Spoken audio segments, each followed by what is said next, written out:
You know what's wild? When Pixar decided to make a movie about talking cars, everyone thought they'd lost their minds.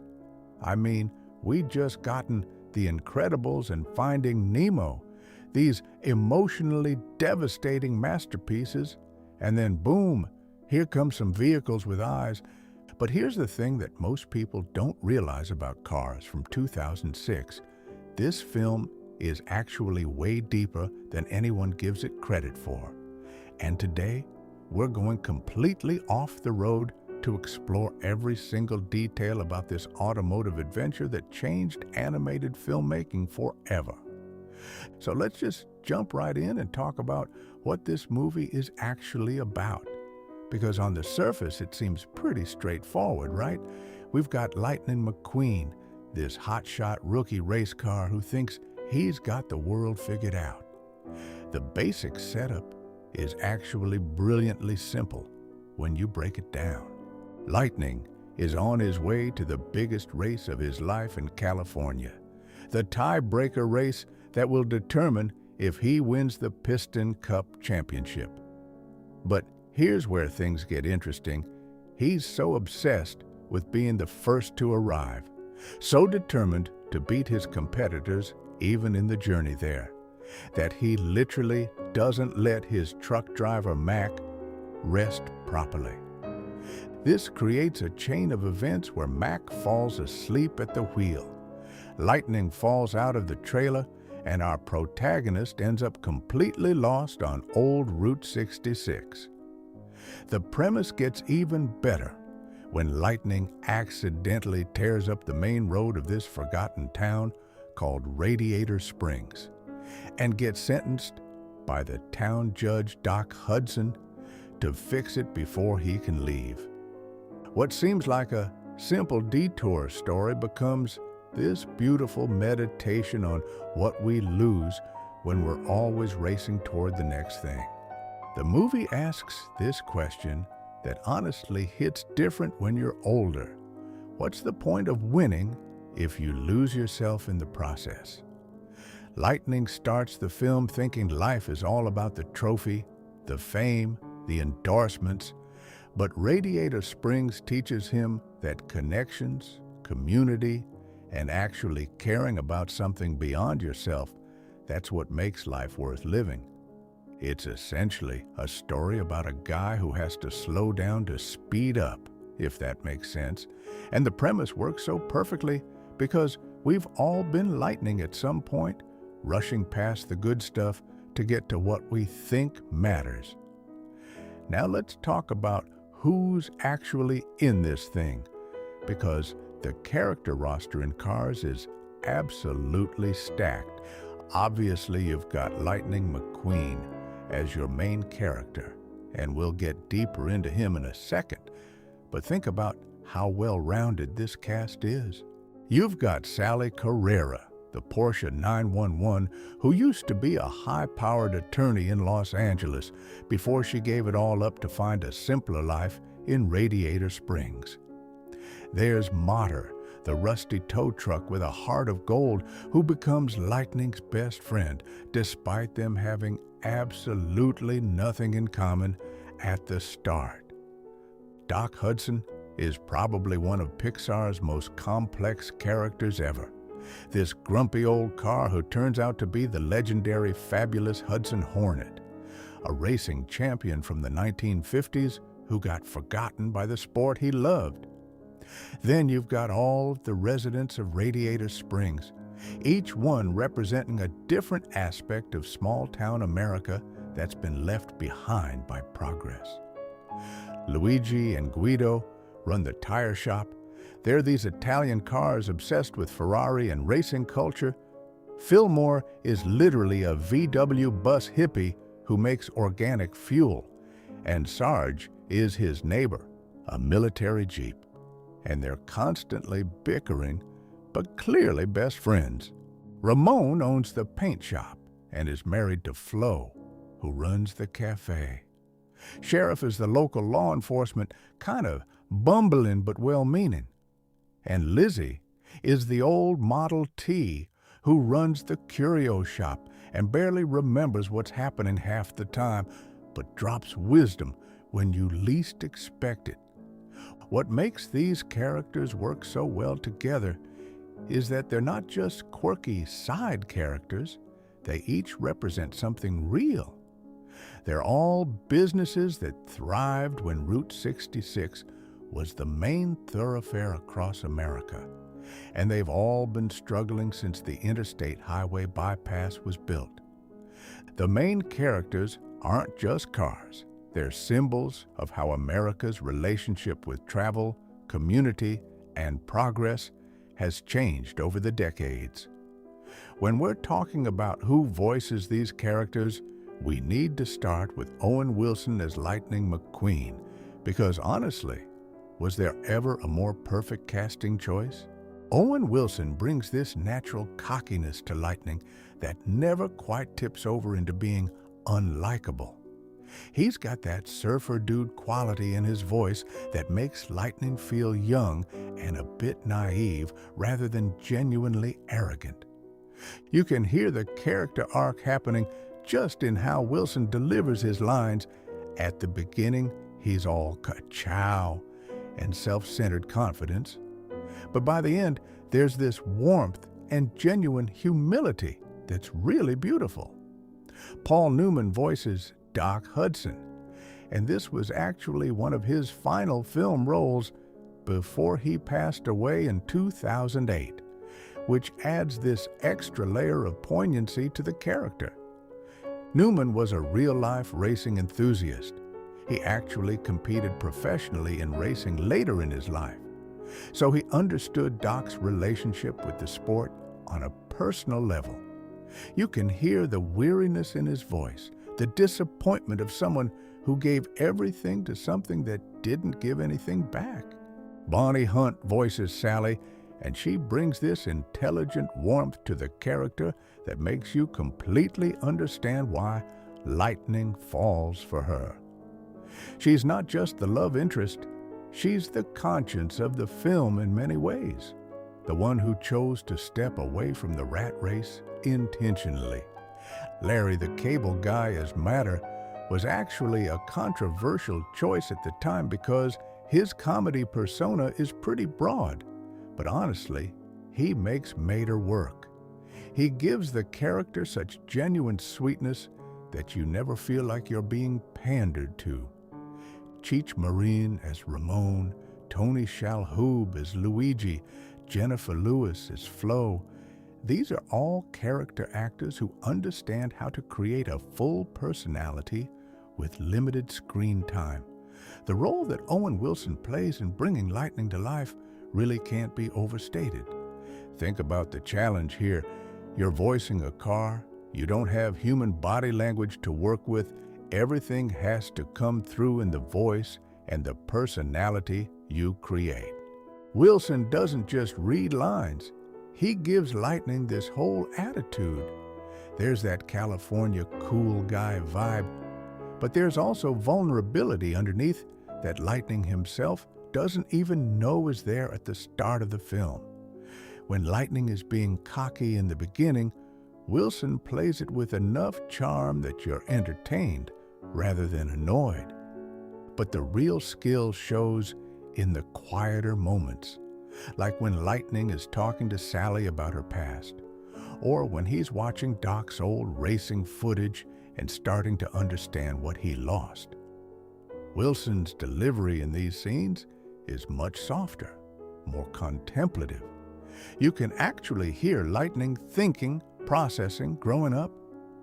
The scene where Lightning says, "I create feelings in others that they themselves don't understand," while trying to explain his appeal, that's pure Wilson comedy. That slightly absurd confidence. But then compare that to the end of the race when he makes his big choice. Wilson's voice is completely different. It's decisive and mature in a way that shows the complete transformation. What Wilson does brilliantly is make Lightning's journey feel earned. You believe this is the same character. He hasn't become a different person. He's just become a better version of himself. Paul Newman's contribution as Doc Hudson deserves its own discussion because this performance is genuinely special. Newman brings decades of acting experience and real racing knowledge to a character who's fundamentally about regret and second chances.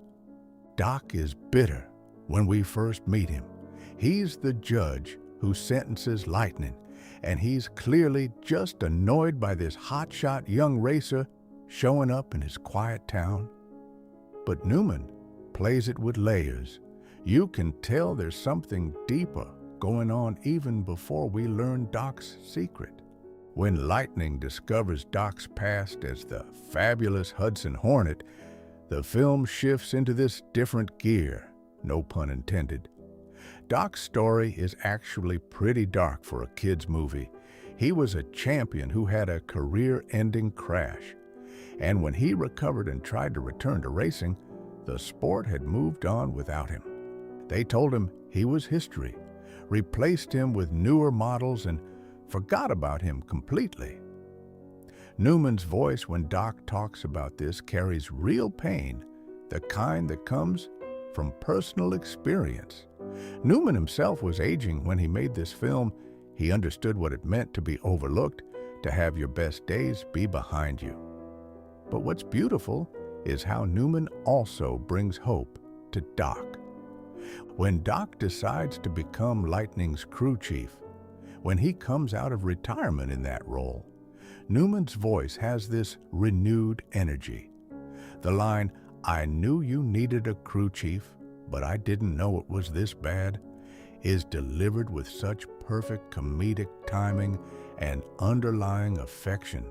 Doc becomes a father figure to Lightning, and Newman plays that relationship with such care. He's tough when Lightning needs toughness, supportive when he needs support, and proud when Lightning finally gets it. Knowing that this was one of Newman's final performances makes every scene with Doc hit even harder, because there's this real sense of a legend passing something on to the next generation. Bonnie Hunt doesn't get enough credit for what she does with Sally Carrera. Sally could have easily been just the girl car, the love interest who exists to give the hero someone to pursue. But Hunt and the writers make Sally into probably the most self-actualized character in the whole movie. Think about Sally's backstory. She was a successful attorney in California. She had everything that society tells us we should want: money, prestige, a powerful career. And she gave it up because it wasn't making her happy. She literally drove across the country, found Radiator Springs, and decided this forgotten town was where she wanted to invest her energy. That takes incredible strength and self-knowledge. Hunt voices Sally with this wonderful combination of intelligence, warmth, and gentle humor. When she's showing Lightning the town and explaining why she fell in love with it, Hunt's delivery makes you fall in love with it too. The scene where Sally and Lightning go for a drive and she shows him Cadillac range is one of the most beautifully romantic scenes Pixar has ever done. And it works because Hunt makes you believe Sally is sharing something deeply personal. She's not trying to change Lightning or fix him. She's just offering him a different perspective on what life could be. Hunt also nails Sally's playful side, the way she teases Lightning and doesn't let him get away with his smooth talker routine. When Sally calls Lightning a very famous race car with that slight sarcastic edge, you can hear her puncturing his ego while also kind of flirting with him. It's sophisticated character work in what could have been a throwaway role. Larry the Cable Guy's Matter is probably the most divisive character in the movie, and honestly in the whole Cars franchise, because Matter's humor is very specific and very broad. But here's the thing. In the first Cars movie, Mater actually works really well because the film knows exactly what he's supposed to be. Mater is the heart of Radiator Springs. He's the character who accepts Lightning immediately and unconditionally. He doesn't care that Lightning is famous or that he's a rookie trying to win a championship. Mater just thinks Lightning is cool and wants to be his friend, and there's something genuinely sweet about that. Larry the Cable Guy plays Mater with such enthusiasm that it's infectious. When Mater is teaching Lightning to drive backwards or when he's taking him tractor tipping, these scenes work because Mater is just having the best time. He's not trying to teach Lightning a lesson or change him. He's just being himself and inviting Lightning to have fun. The get-our-done comedian persona that Larry the Cable Guy is known for could have been annoying in a full-length film, but the way Mater is written and performed here, he becomes endearing. Mater's loyalty to his friends, his complete lack of pretense, and his simple wisdom, "I'm happier than a tornado in a trailer park," might be a goofy line, but it represents something real about finding joy where you are. Mater knows he's a rusty old tow truck. He's not trying to be anything else. And there's a freedom in that Lightning needs to learn from. The friendship between Lightning and Mater becomes the emotional core of the movie in a lot of ways.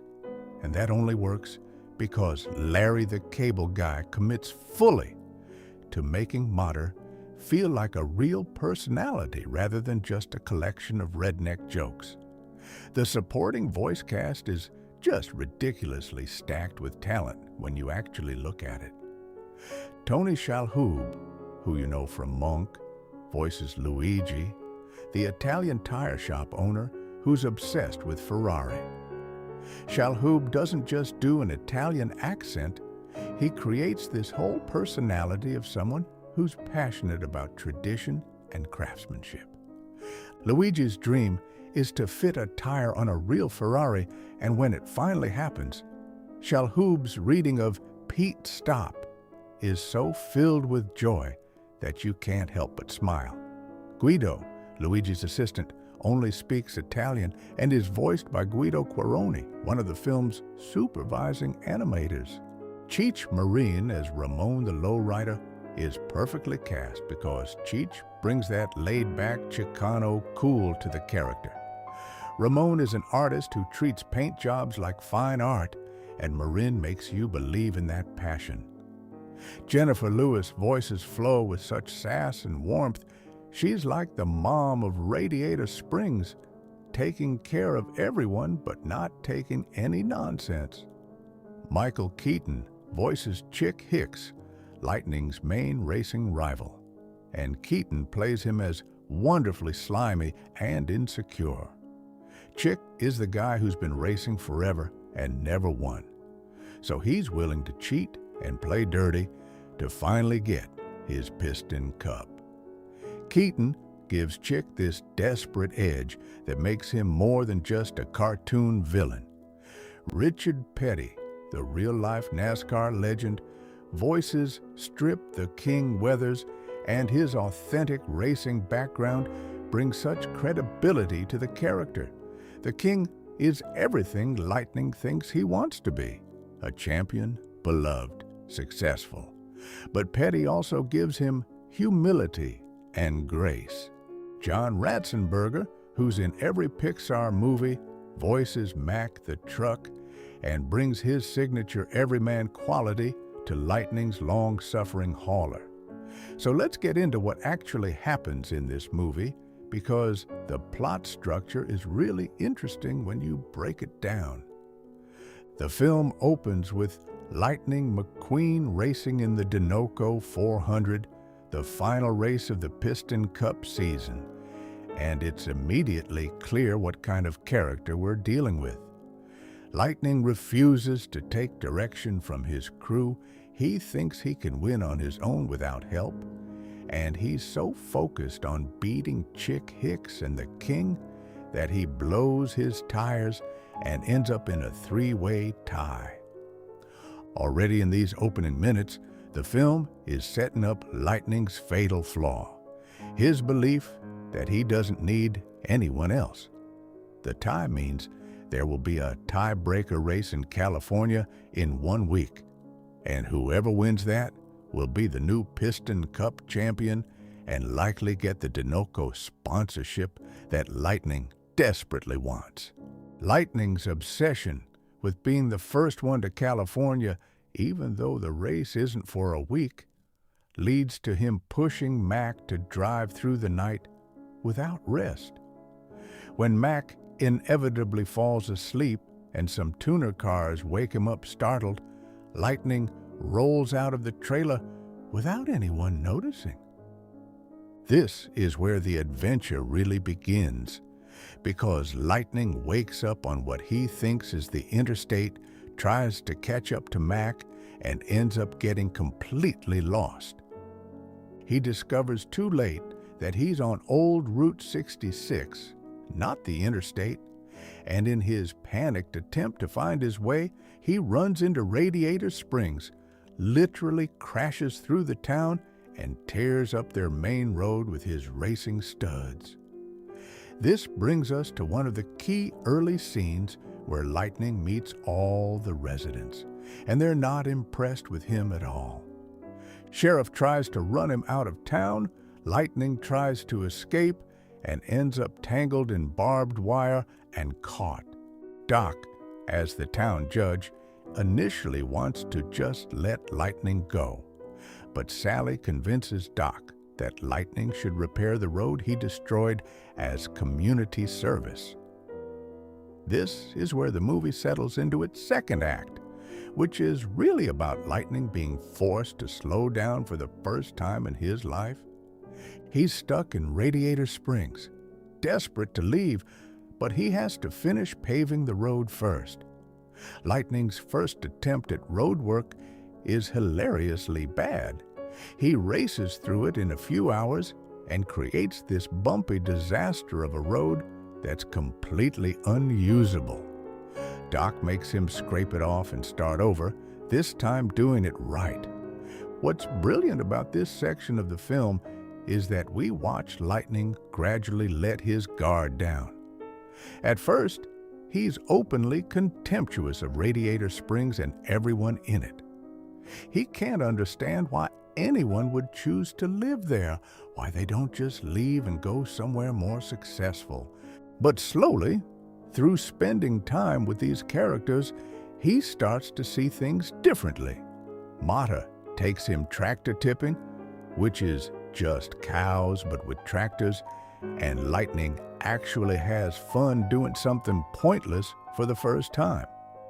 Sally takes him for a drive and shows him the beauty of the area, explains how the town used to thrive before the interstate was built, and bypassed them.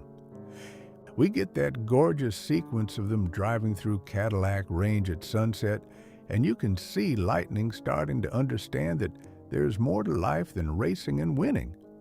The montage where Lightning helps all the businesses in town, getting a new paint job from Ramon, new tires from Luigi. It's not just about him fixing their town. They're fixing him too, helping him become a more complete person or car, whatever. The major turning point comes when Lightning discovers Doc's secret past. Lightning accidentally finds Doc's old racing stuff in Doc's garage, the piston cups, the newspaper clippings, everything proving that Doc Hudson was the fabulous Hudson Hornet, one of the greatest racers ever. Lightning is shocked because Doc never mentioned this, and when he confronts Doc about it, Doc gets angry and defensive. This leads to Lightning challenging Doc to a race, which is maybe not the smartest move, but Lightning is still cocky enough to think he can beat anyone. They race to Willie's Butte, and Doc absolutely destroys Lightning, even teaching him how to turn on dirt in the process. But more importantly, this race makes Doc confront his own past. That night, Doc leaves Radiator Springs and makes a call that will change everything. He tips off the media about where Lightning is hiding. The next morning, Lightning wakes up to find he's finished the road. Doc completed it for him during the night using his old racing moves, and the media circus has arrived to take Lightning to his big race. Lightning gets what he thought he wanted, the ability to leave Radiator Springs and go win his championship. But as he's driving away with all the press following him, he's not happy. He's looking back at the town and the friends he's made, realizing that leaving feels wrong. The residents of Radiator Springs are all disappointed, especially Sally, who thought Lightning had changed, had started to care about something beyond himself. Doc feels guilty for selling Lightning out, and Mater is just heartbroken that his best friend is gone. The final act takes place at the big tiebreaker race in Los Angeles, and this is where everything Lightning has learned gets put to the test. At first, Lightning is going through the motions, racing the way he always has, alone, refusing help from his assigned pit crew. He's fast, but something's missing. He's not connected to what he's doing anymore. Then, in the middle of the race, we get one of the most feel-good moments in any Pixar movie. Lightning comes into the pit and sees that his entire pit crew has been replaced. Doc Hudson has come out of retirement as his crew chief, and all the residents of Radiator Springs have driven to California to be his pit crew. Guido performs the fastest tire change in Piston Cup history. Luigi is crying with joy, and Lightning is racing with renewed purpose because he's not alone anymore. The race comes down to the final lap with Lightning, Chick Hicks, and the King all fighting for the win. Chick, desperate to finally win after years of trying, deliberately crashes into the King, sending the respected veteran into a terrible wreck. Lightning is in the lead, the checkered flag is in sight. He's about to become the champion and get everything he wanted at the beginning of the movie. But then Lightning sees the King crashed on the track, and he sees footage on the Jumbotron of Doc's crash and how Doc never got to finish his final race with dignity. In a split second, Lightning makes a choice that defines who he's become. He slams on his brakes just before the finish line, letting Chick Hicks win the Piston Cup, and drives back to help the King. Lightning pushes the King across the finish line so that the veteran racer can complete his final race with honor, sacrificing his own championship to do the right thing. This ending is absolutely perfect because Lightning loses the race but wins everything that actually matters. The crowd goes wild for what Lightning did, even though he came in last. Doc is proud of him, Sally is proud of him, and all of Radiator Springs is proud of him. Lightning gets offered the Dinoco sponsorship anyway because Tex Dinoco saw what kind of character Lightning has. But Lightning turns it down to stay with his current sponsor, Rust Ease, the humble bumper ointment company, because they believed in him from the beginning. The final scenes show Lightning moving his racing headquarters to Radiator Springs, bringing all kinds of business and attention to the town. Route 66 is revitalized, all the shops are thriving, and Lightning has found a real home and real relationships. He still races, he still competes, but now it's balanced with a life that means something beyond trophies. The movie ends with Lightning taking Mater to meet his helicopter friend, setting up their friendship continuing, and we see that Lightning has become the car he needed to be. Successful but humble, competitive but caring, ambitious but grounded. It's a complete character arc that feels earned because we've watched every step of his transformation. Now we need to talk about Sally Carrera in more depth because she's such a crucial character and represents something really important in the film's message. Sally is a 2002 Porsche 911 Carrera, and the filmmakers have said they specifically chose that model because it represents the perfect balance between performance and everyday usability, between speed and comfort. That's literally what Sally's character is about, finding balance. Her backstory is revealed gradually, and it's fascinating. She was a successful attorney in Los Angeles, working for a high-powered firm, making tons of money, having what looked from the outside like a perfect life. But she was miserable. The work was soulless, the city was overwhelming, and she felt like she was just on this treadmill of achievement that never actually led to happiness. So one day, Sally literally drove away from all of it. She got on Route 66 and just started driving east, looking for something real. When she found Radiator Springs, this struggling town full of good people who had been forgotten, she saw an opportunity to invest her skills in something meaningful. She became the town attorney, used her savings to buy and renovate the Cozy Cone Motel, and dedicated herself to trying to help Radiator Springs survive and hopefully thrive again. What makes Sally such a strong character is that she made this choice from a position of strength, not weakness. She didn't fail in Los Angeles and retreat to a small town. She succeeded in LA and chose to leave because she wanted more from life than success. That's radical, especially in a culture that defines worth by career achievement and income. Sally's relationship with Lightning is the emotional heart of the film in a lot of ways, and it works because they're genuine equals.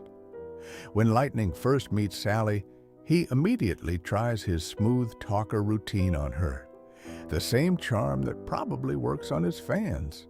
But Sally sees right through it and is more amused than impressed. She's not starstruck by his fame.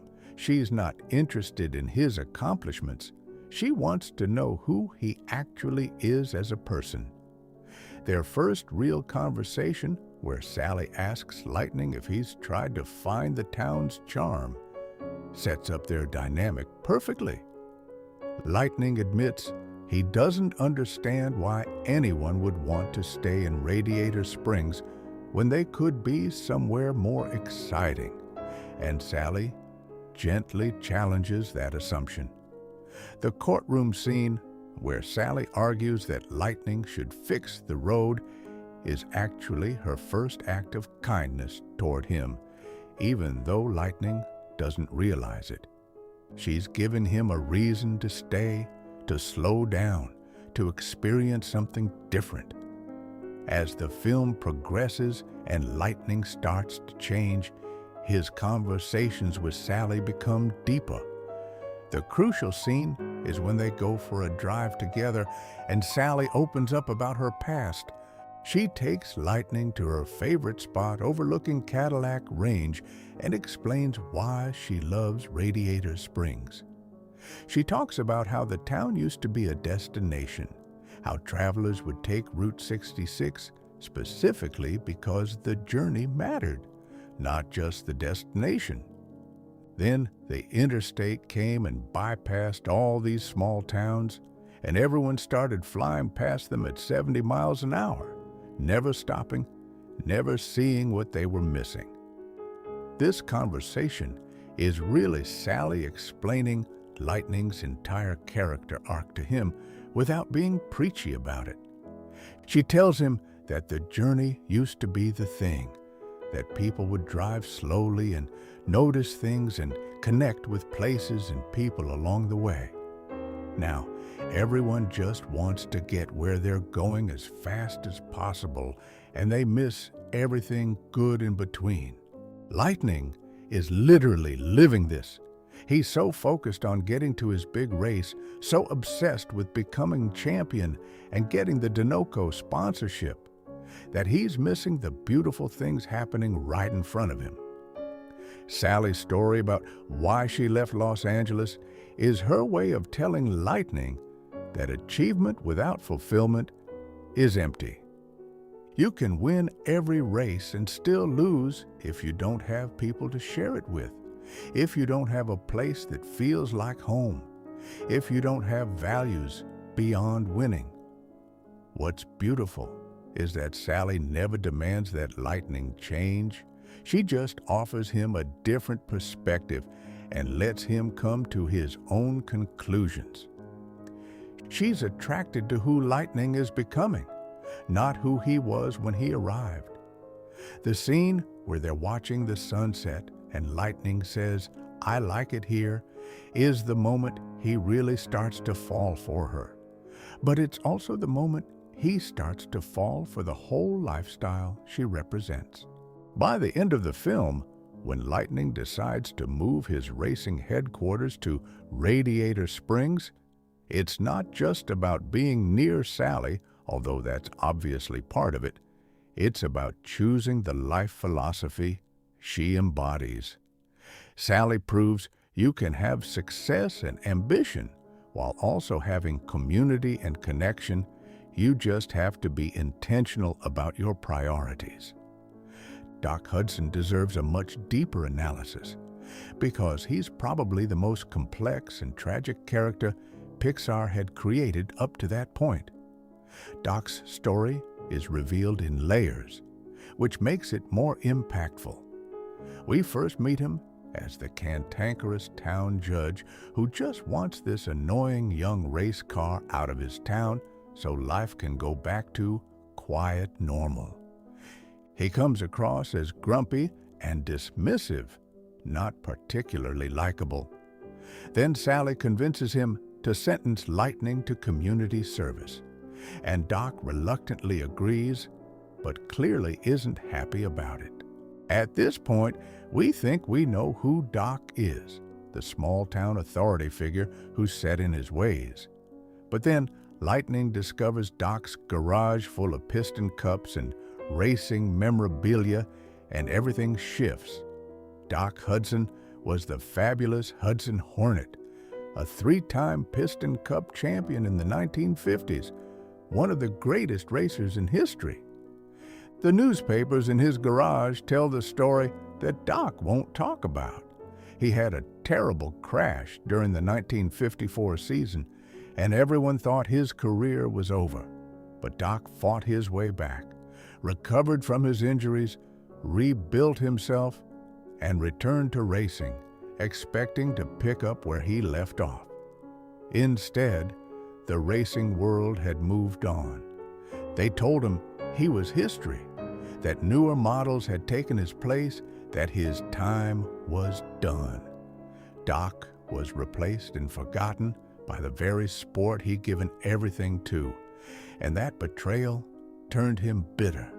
When Lightning finds out about this and confronts Doc, you can see how much it still hurts Doc to talk about.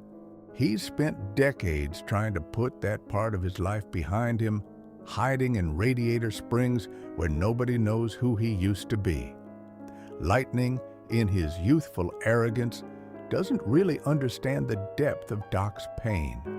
He just thinks it's cool that Doc was a famous racer and challenges him to a race, which is pretty insensitive when you think about it, but Doc accepts the challenge, and this is where we see that Doc hasn't lost his skills. He takes Lightning to Willie's Butte and absolutely schools him, showing him how to turn on dirt by using the rear wheels to control the turn. Doc's still got it, the talent is still there, but more importantly, Doc is still connected to racing in a way he's been denying. After the race, we see Doc alone that night, looking at his old racing stuff, clearly wrestling with complicated feelings. On one hand, racing hurt him deeply. It used him up and threw him away. On the other hand, racing was his passion, his identity, the thing he was born to do. This internal conflict leads Doc to make a bad choice. He calls the press and tells them where Lightning is, essentially betraying Lightning's trust. Doc does this because seeing Lightning, this young hotshot racer who thinks he has it all figured out, brings up all Doc's old pain and resentment. If Doc had to lose racing, why should Lightning get to have it? But immediately after the press arrives and Lightning leaves, Doc regrets what he's done. You can see it in his face, in his body language, and that regret leads to Doc's redemption arc. He finishes paving the road for Lightning using his old racing techniques, which is Doc's way of apologizing and also reconnecting with that part of himself he's been suppressing. Then comes the beautiful moment where Doc shows up at Lightning's race as his crew chief. Doc comes out of retirement, not as a racer, but in a supporting role, and you realize this is what Doc needed all along. He doesn't need to be the champion again. He needs to be part of racing in a new way, passing on his knowledge and experience to the next generation. When Doc is directing Lightning's pit stops, teaching him strategy, you can see Doc is fully alive again in a way he hasn't been in decades. He's found a new purpose that honors his past without being trapped by it. The moment where Lightning stops before the finish line to help the king is Doc's teachings coming full circle. Doc taught Lightning that racing isn't just about being fast. It's about integrity and respect and understanding that you're part of something bigger than yourself. When Lightning sacrifices his win to give the king a proper finish, he's embodying everything Doc learned the hard way. Doc's pride in that moment, you can see it in his face. That's a father being proud of his son. Doc found in Lightning the chance to be the mentor he never had, and Lightning gave Doc a way to heal from his past by creating a better future for someone else. Mater's role in Lightning's transformation is just as important as Sally's or Doc's, but it works in a completely different way. Where Sally teaches Lightning about finding balance and Doc teaches him about integrity and history, Mater teaches Lightning about friendship and authenticity. When Lightning first meets Mater, he's kind of condescending toward him. Lightning sees this rusty old tow truck who talks funny and lives in a junkyard, and he doesn't take Mater seriously. But Mater is completely unfazed by Lightning's fame or attitude. He just immediately likes Lightning and wants to be friends. No agenda, no ulterior motives, just genuine friendliness.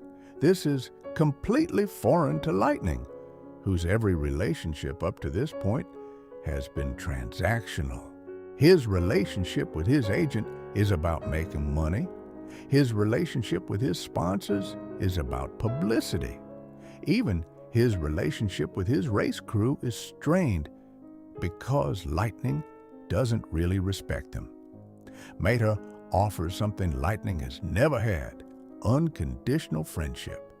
Mater doesn't care if Lightning wins races or becomes famous or gets the Dinoco sponsorship. He just thinks Lightning is cool and fun to hang out with, and that's enough. When Mater takes Lightning tractor tipping, it's such a small, silly thing, but it's huge for Lightning's development. He's having fun doing something completely pointless that has nothing to do with racing or ambition. He's laughing and being silly with a friend, being himself without performing or trying to impress anyone. Mater also teaches Lightning about loyalty and showing up for people. When Lightning is leaving Radiator Springs to go to his big race, Mater is heartbroken but still supportive. He doesn't try to guilt-trip Lightning or make him feel bad. He just sadly accepts that his friend is leaving. because that's what friends do. They want what's best for you, even when it hurts them. And then Matter literally drives all the way to California to be part of Lightning's pit crew, not because he knows anything about racing, but because Lightning is his best friend and he wants to be there for him. That kind of loyalty and selflessness is what finally breaks through Lightning's walls completely. When Lightning sees Mater and everyone from Radiator Springs there supporting him, not because they get anything out of it, but just because they care about him, it changes his entire understanding of what matters in life. Mater represents the value of being genuine and unpretentious. He's a rusty tow truck.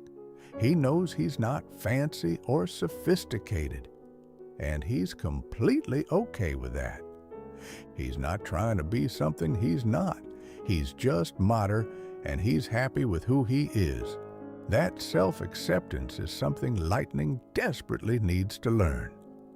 Lightning is so busy trying to be impressive, trying to be the fastest and most famous, that he's never stopped to figure out who he actually is underneath all that ambition.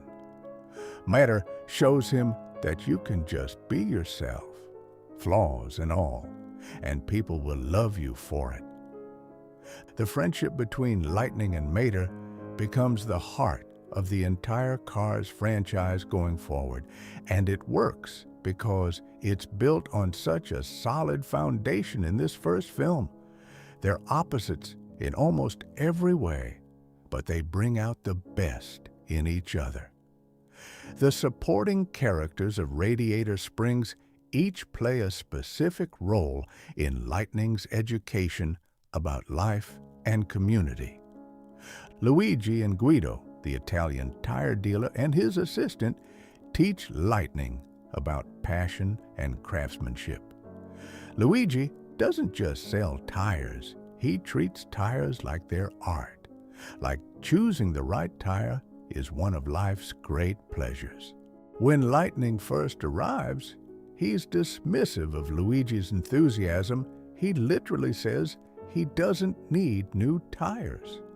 But Luigi's passion is infectious, and eventually Lightning gets into it, participating in Luigi's dream of trying different tires. There's this beautiful moment where Lightning lets Luigi put new white wall tires on him, even though racing cars don't use white walls, just because it makes Luigi so happy. That's Lightning learning to care about someone else's joy, not just his own goals. Guido, who barely speaks English and only communicates in Italian, ends up being crucial in the final race when he performs the fastest pit stop in Piston Cup history. This tiny forklift that nobody took seriously demonstrates world-class skill, proving that you can't judge someone's value by their appearance or where they come from. Ramon and Flo represent the importance of artistry and community care. Ramon is a low-rider who gives Lightning a new paint job, and he approaches it like a painter approaching a canvas. He's not just spraying paint, he's creating something beautiful. Flo runs the cafe and basically mothers everyone in town. She feeds people and gives advice and keeps everyone connected. Together, Ramon and Flo show Lightning that creating beauty and taking care of people are worthy pursuits, even if they don't make you famous or rich. Fillmore and Sarge are this hilarious odd couple, the hippie and the military veteran who are constantly bickering, but obviously deeply care about each other. They teach Lightning that you can disagree with people, have completely different worldviews, and still be friends and neighbors. You don't have to surround yourself only with people who think exactly like you do. Sheriff is well-meaning, but a bit past his prime, and he represents the town's attempt to maintain order and dignity even as everything is falling apart around them. He takes his job seriously, even though there's barely any crime, because that sense of purpose matters. Lizzie, the old Model T who runs the curio shop, is often confused and forgetful, but she drops unexpected wisdom and represents the town's history. She's been there longer than anyone. She remembers when Radiator Springs was thriving, and her presence connects the present to the past. Red, the shy fire truck who doesn't talk much, teaches Lightning about sensitivity and emotion. When Lightning is leaving and Red is crying, it's such a genuine display of emotion that it affects Lightning. These aren't just quirky side characters for comedy, they're a community, and each one contributes something essential to making Radiator Springs a real home. What Lightning learns from all of them collectively is that community isn't about everyone being the same or everyone being extraordinary. It's about everyone contributing what they can and supporting each other.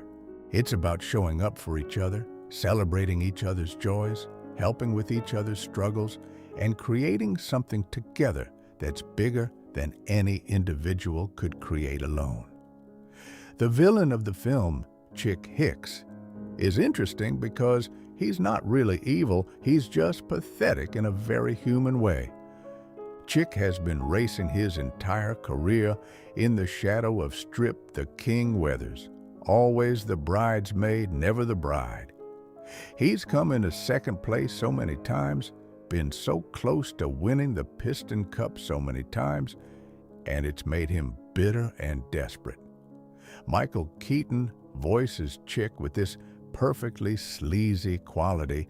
You can hear the insecurity under the bravado. Chick talks trash constantly. He's always trying to psyche out his opponents, but it comes from a place of deep self-doubt. He doesn't really believe he's good enough to win fair and square, so he's willing to cheat and play dirty. During races, Chick deliberately bumps other cars, uses aggressive tactics that are technically legal, but definitely unsportsmanlike, and he has no qualms about doing whatever it takes to win. The contrast between Chick and the King is stark. The King is a 7-time Piston Cup champion, beloved by fans, respected by everyone, and he's won with grace and dignity. He doesn't need to cheat or trash talk because he's confident in his abilities. Chick represents what Lightning could become if he doesn't change. Someone so obsessed with winning that they lose sight of why winning should matter. The final race brings this to a head when Chick deliberately crashes the King to take the lead. It's a despicable move that shows Chick's true character. He'd rather injure a fellow racer and taint his victory than lose one more time. When Chick crosses the finish line and wins the Piston Cup, it should be his moment of triumph. But instead, the entire crowd is booing him. He got what he wanted, but lost everything that should come with it: respect, admiration, honor. Nobody is celebrating his win because everyone saw how he won it. Meanwhile, Lightning comes in last place but receives a standing ovation because of how he helped the King. The film is making a clear statement about what real winning looks like, and it's not about the trophy. Strip the King Weathers is voiced by Richard Petty, the real-life NASCAR legend, and that casting brings so much authenticity to the character. The King is everything a champion should be: talented, humble, gracious, and respected. He's at the end of his career. This is his final season before retirement, and he's racing not because he needs more trophies, but because he loves the sport. The King represents the old guard of racing, the generation that raced for the love of competition rather than for endorsement deals and fame. His relationship with his wife, Mrs. the King, shows a healthy balance between career and personal life. She supports his racing, but she's also ready for him to retire and spend more time with her. The King treats Lightning with respect, even though Lightning is cocky and dismissive toward him at first. After the opening race that ends in a three-way tie, the King compliments Lightning's driving, and you get the sense that the King sees potential in this young hotshot, even if Lightning hasn't matured yet. The King's crash in the final race is terrifying. It mirrors Doc's crash from decades earlier, and for a moment, it looks like the King's legendary career will end in disaster on the track. But then, Lightning makes his choice to help, and the King gets to cross the finish line one last time with dignity. The conversation between the King and Lightning, as Lightning is pushing him to the finish line, is so sweet. The King tells Lightning that he doesn't have to do this, but Lightning insists. The King realizes in that moment that racing is going to be okay after he retires, because there are young racers like Lightning who get what the sport is really supposed to be about. The respect and sportsmanship between competitors, that's what makes racing meaningful, not the prize money or the sponsorships. The King's final finish, pushed by Lightning while Chick celebrates alone, is the perfect ending to his career because it represents everything he stood for. Now let's talk about who actually created this movie, because the behind-the-scenes story of Cars is fascinating. John Lasseter directed the film, and this was a deeply personal project for him. Lasseter is one of the founders of Pixar.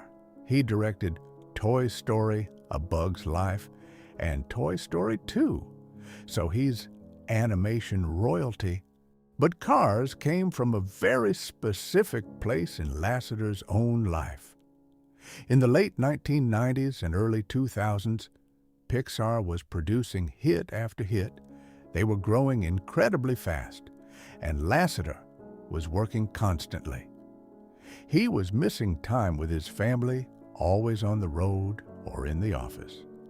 And he realized he was living like Lightning McQueen at the beginning of the film. He was so focused on the destination, the next movie, the next success, that he was missing the journey.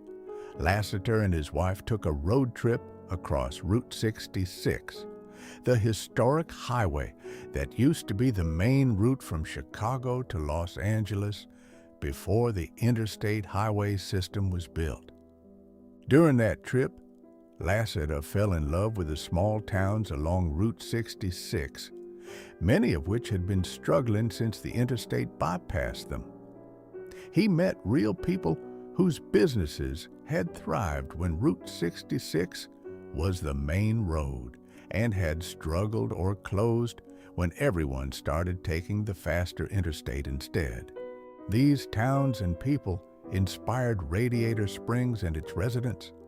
Lasseter wanted to make a movie about slowing down, about the value of the journey versus just rushing to the destination, and about how America's car culture has changed over the decades. He's a genuine car enthusiast. He loves American automotive history, and he wanted to celebrate that while also telling a meaningful story about values and what makes life worth living. The screenplay was written by a team of writers including Dan Fogelman, who went on to create the TV show This Is Us, so you can see the emphasis on emotional storytelling and character development. Keel Murray, Phil Lauren, and Jorgen Klubian also contributed to the script, and John Lasseter himself was heavily involved in shaping the story. The writing process for Pixar films is notoriously rigorous. They spend years developing the story, boarding it out, testing it with temporary animation and constantly refining it. For Cars, they did extensive research. The creative team took multiple road trips on Route 66. They visited car museums, they went to NASCAR races, and talked to real drivers and pit crews. They wanted every detail to feel authentic, from how the cars move and behave to how racing strategy works. One of the challenges was figuring out how to make cars feel like characters when they don't have hands or traditional facial features. The solution was to put the eyes in the windshield rather than in the headlights, which was controversial among car purists, but necessary for creating expressive characters that audiences could emotionally connect with. The animators studied how real cars move, how they lean into turns, how weight transfers, and then figured out how to exaggerate those movements to create personality. A rusty old tow truck moves differently than a sleek race car, and those movement differences help define character just as much as the voice acting does. Cars was produced by Pixar Animation Studios and released by Walt Disney Pictures in 2006. This was during an interesting time in Pixar's history. They had just been acquired by Disney in 2006 for $7.4 billion, with the deal closing right around when Cars was released. So Cars was the last Pixar film produced under the previous arrangement where Disney only distributed Pixar's films. The acquisition brought Steve Jobs, Pixar's majority owner, onto Disney's board of directors, and it put John Lasseter and Ed Catmull in charge of both Pixar and Disney Animation.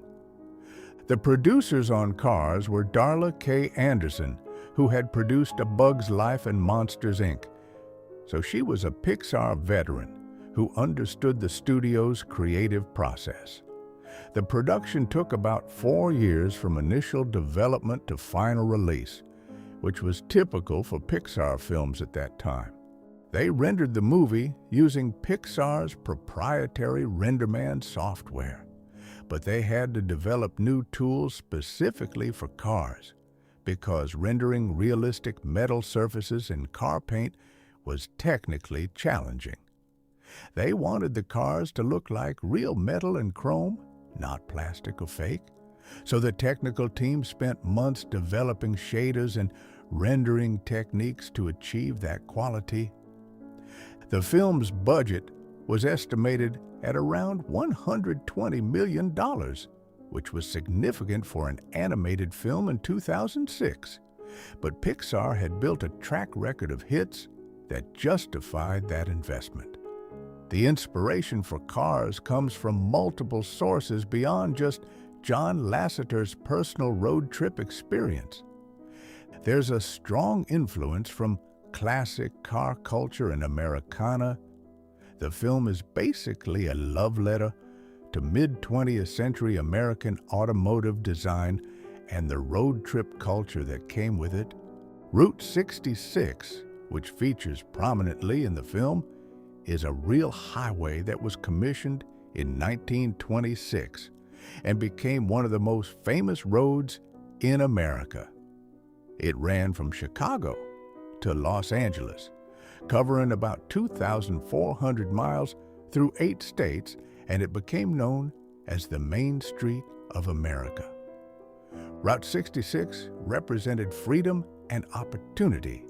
It was the path that Dust Bowl refugees took to California during the Great Depression. It was the road that families took for vacations in the post-World War II boom, and it was featured in songs, books, and TV shows. But when the interstate highway system was built in the 1950s and 60s, Route 66 became obsolete. The new interstates were faster and more efficient, and travelers stopped taking the old route. Towns that had depended on Route 66 traffic suddenly found themselves bypassed, literally, and many struggled or died out. Lasseter wanted to tell that story, to acknowledge what was lost when America decided that speed and efficiency were more important than the journey and the communities along the way. He's not saying progress is bad, but he's saying there's value in what came before that shouldn't be forgotten. The film also draws inspiration from NASCAR culture and American racing history. Pixar consulted extensively with NASCAR, getting access to races, drivers, and technical experts. They wanted the racing scenes to feel authentic, so they studied pit stop procedures, race strategies, how drivers communicate with their crews, all of it. Real NASCAR drivers and personalities appear in the film. Richard Petty voices the King, as mentioned, but there are also cameo voices from other racing legends. The character designs reference real classic cars. Doc Hudson is a 1951 Hudson Hornet, which was actually a dominant racing car in the early 1950s, winning championship after championship in NASCAR's early years. The King is a 1970 Plymouth Superbird, which Richard Petty famously drove. Lightning McQueen's design is a blend of different modern stock car elements, not based on a specific real car, but meant to represent the new generation of racing.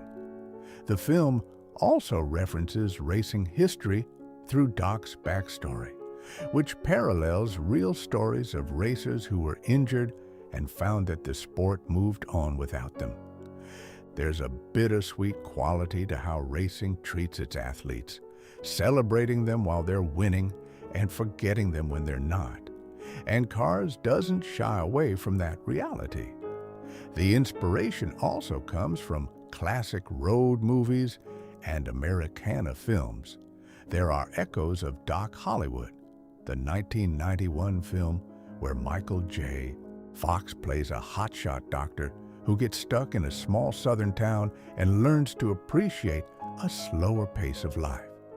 There are also nods to The Grapes of Wrath in the film's portrayal of Route 66 and references to car culture films like American Graffiti.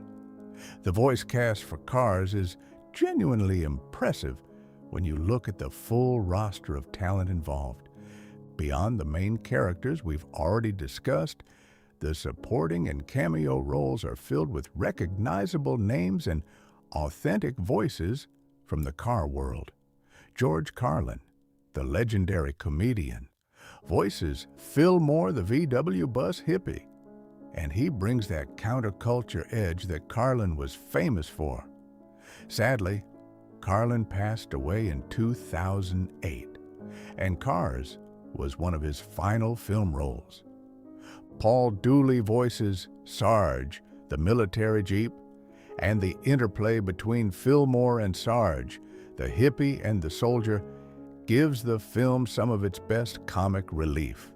Katherine Helmond, known from Who's the Boss and Soap, voices Lizzie with the perfect amount of confusion and sweetness.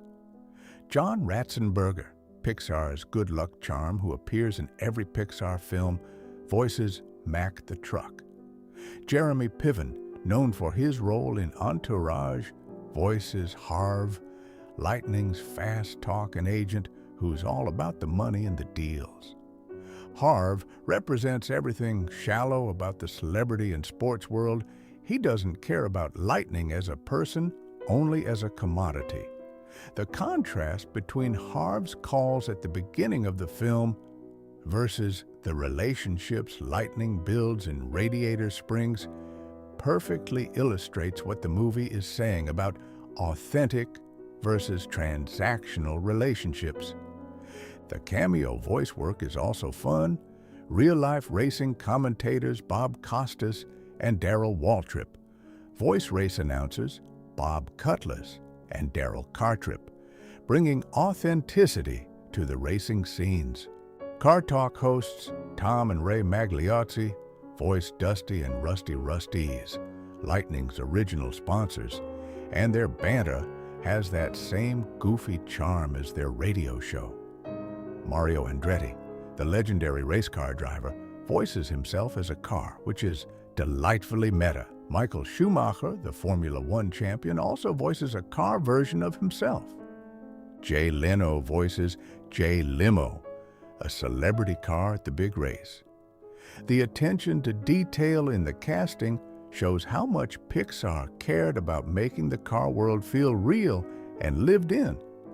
Even minor characters have distinct personalities and voices. The film feels populated rather than empty.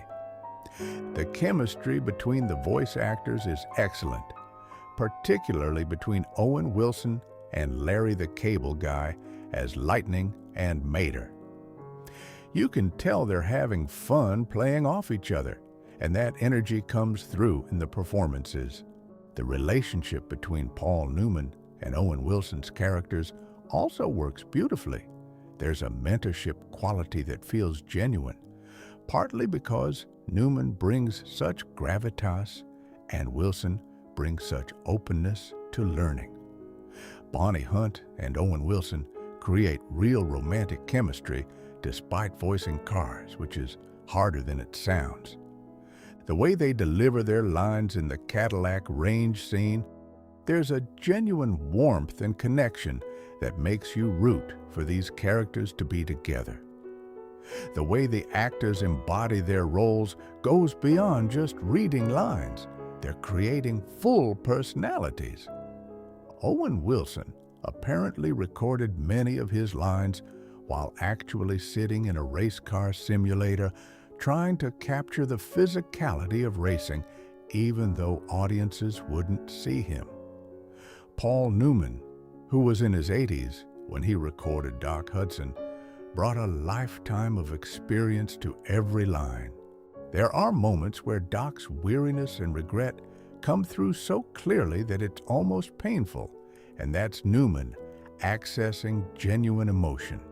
Larry the Cable Guy has said that Mater is basically an extension of his own personality, that character's loyalty and guilelessness comes from an honest place. Bonnie Hunt improvised some of Sally's lines, bringing her own comedic sensibility to the character. The recording process for animated films is usually done with actors alone in a booth rather than performing together. But occasionally, Pixar will bring actors together to record scenes if they think the interaction will improve the performance.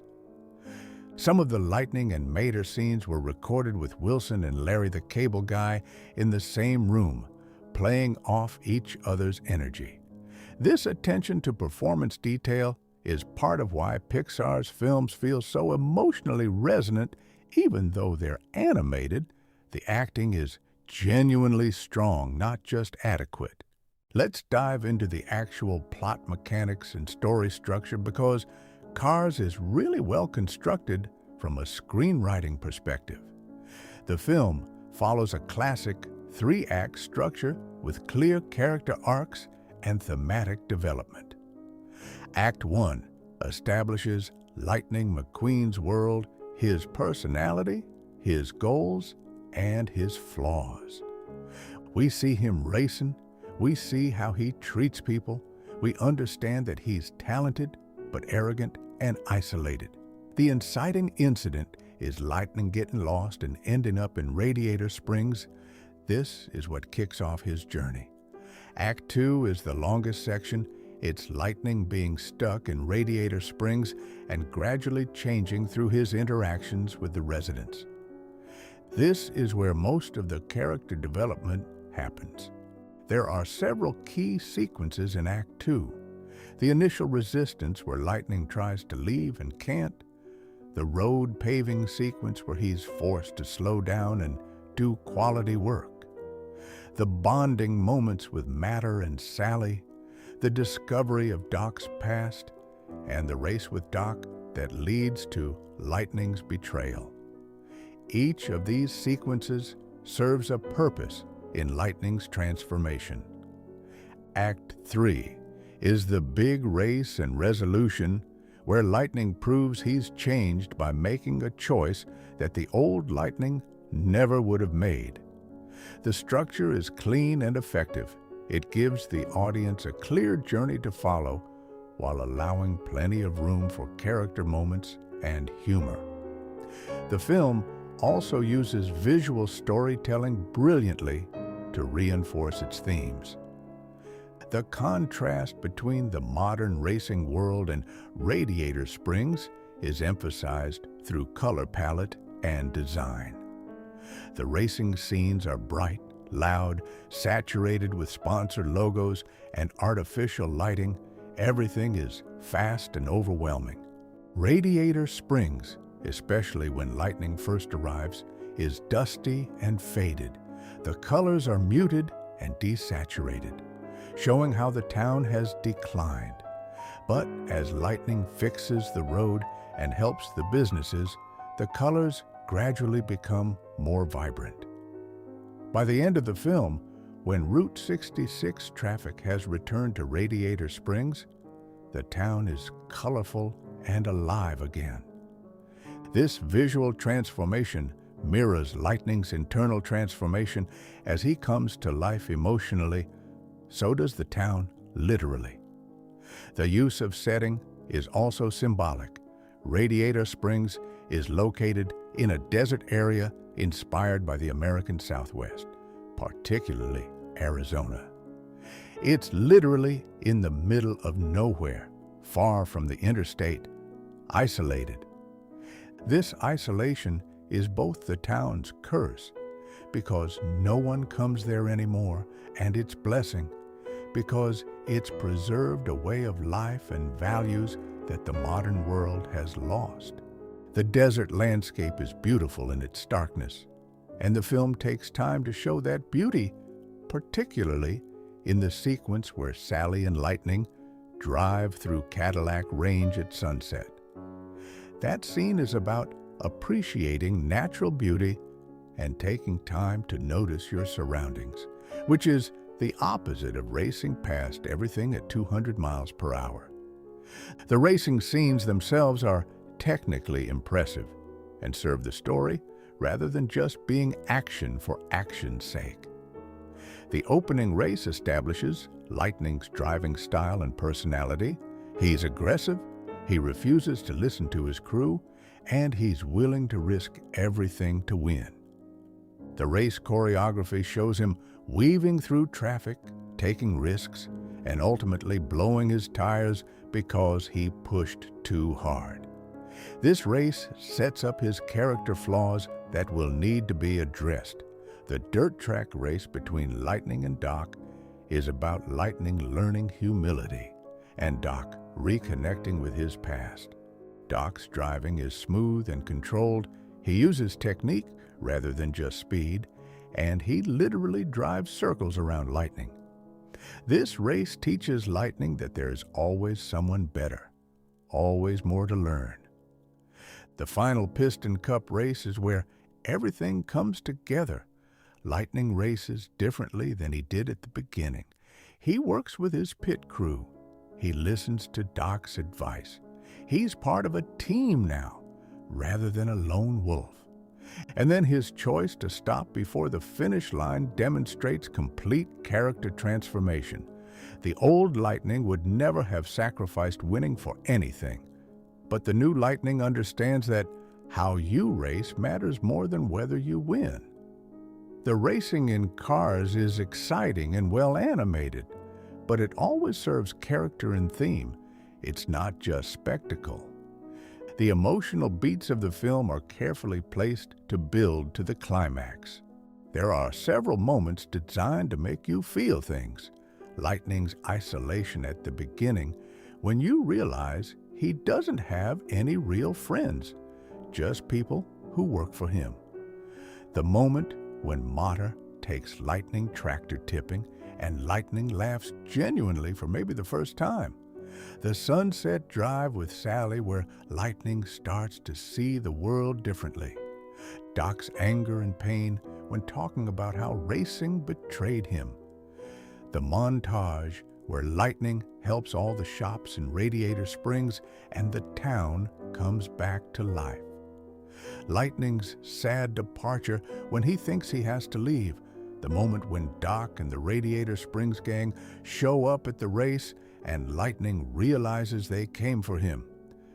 And of course, the finale where Lightning makes his sacrifice and everyone realizes what kind of car he's become.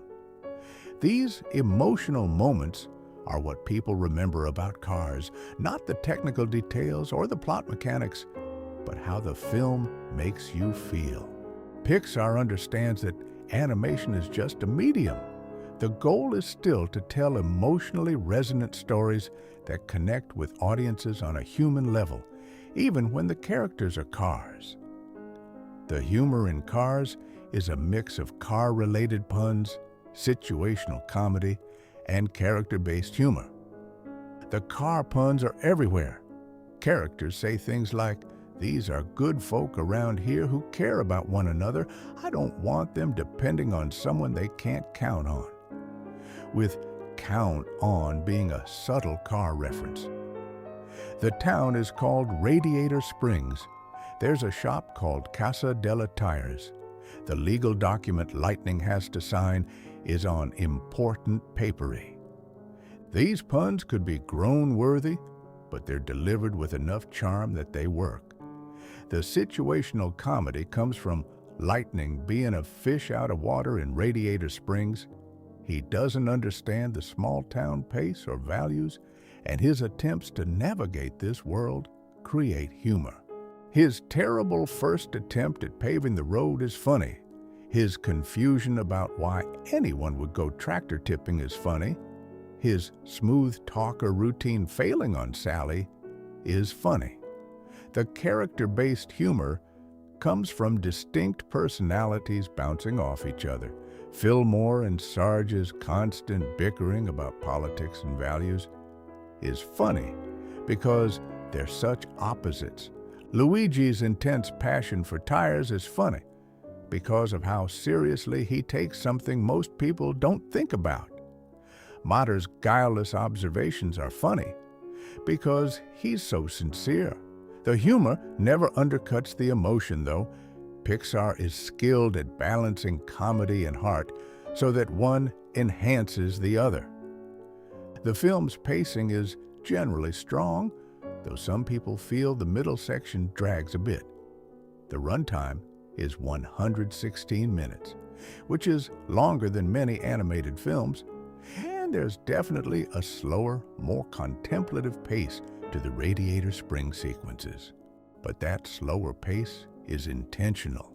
It matches the film's theme about slowing down and appreciating the journey. You're supposed to feel the difference between the frenetic energy of the racing world and the relaxed rhythm of small-town life. That said, younger kids sometimes get restless during the middle sections because there's less action and more character development. The film is really aimed at a slightly older audience than something like Finding Nemo. It's more philosophical and nostalgic, which appeals to adults and older kids, but might lose the attention of very young viewers.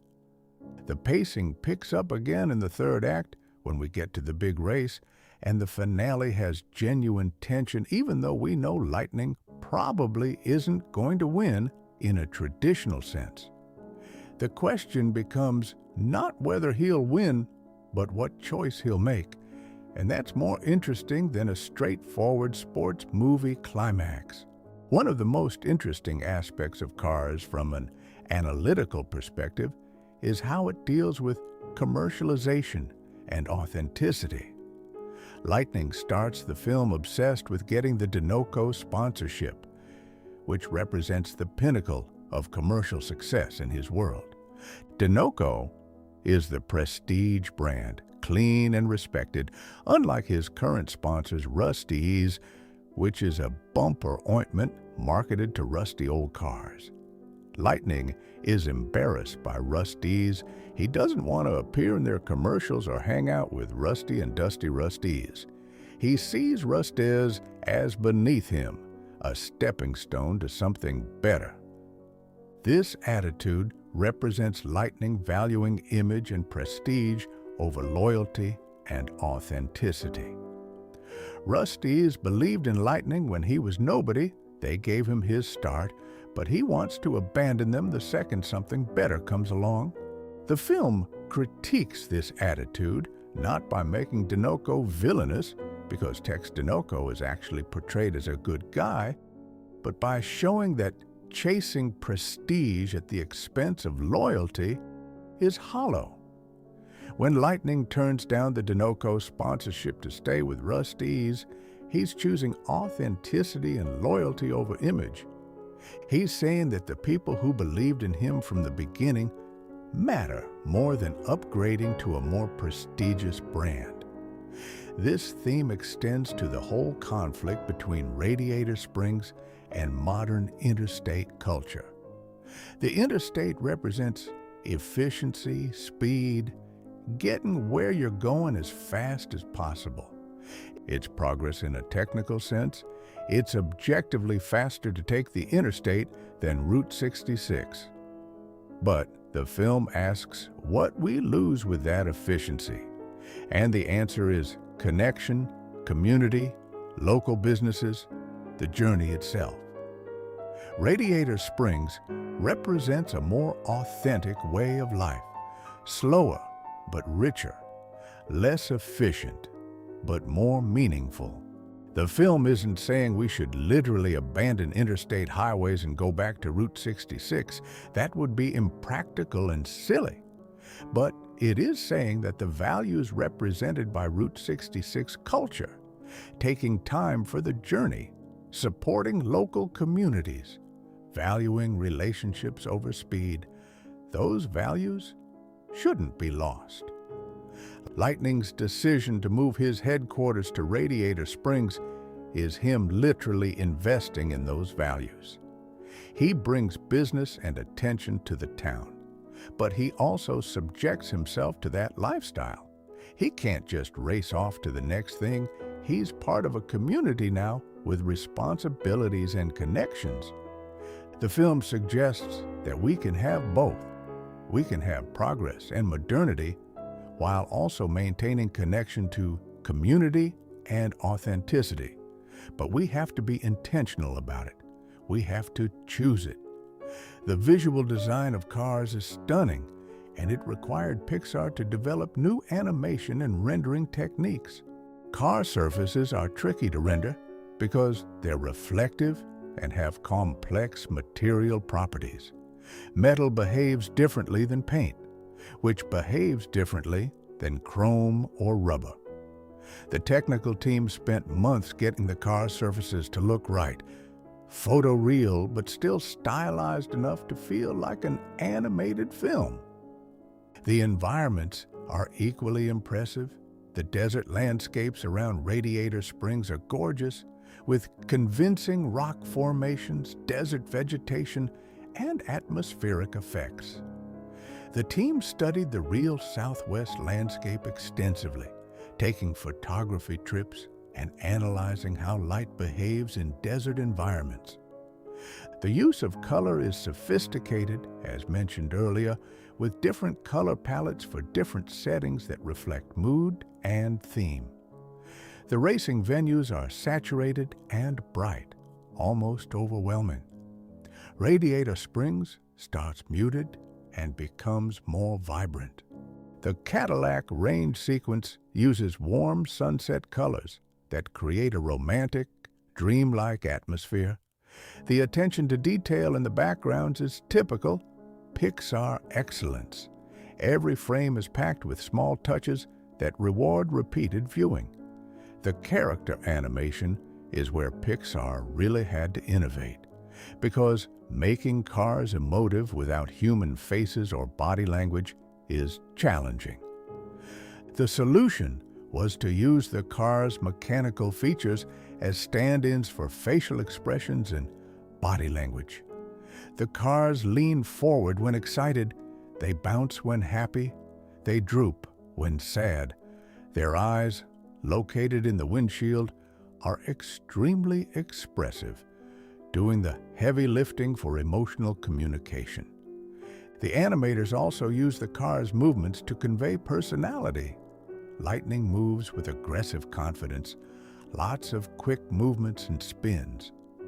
Mater moves with a kind of shambling, relaxed energy. He's never in a hurry. Sally moves with grace and purpose, smooth and controlled. Doc's movements are economical and precise, showing his experience and skill. Every character has a distinct movement vocabulary that helps define who they are. The tire changes, paint jobs, and other car-specific activities are animated with satisfying detail. The Guido pit stop sequence is a masterclass in showing fast, precise movement in a way that's visually clear and exciting. The environments also serve the story. Radiator Springs is designed to feel like a real place with history. Each building has a distinct style that reflects its owner and purpose. Luigi's tire shop has Italian flags and Ferrari posters.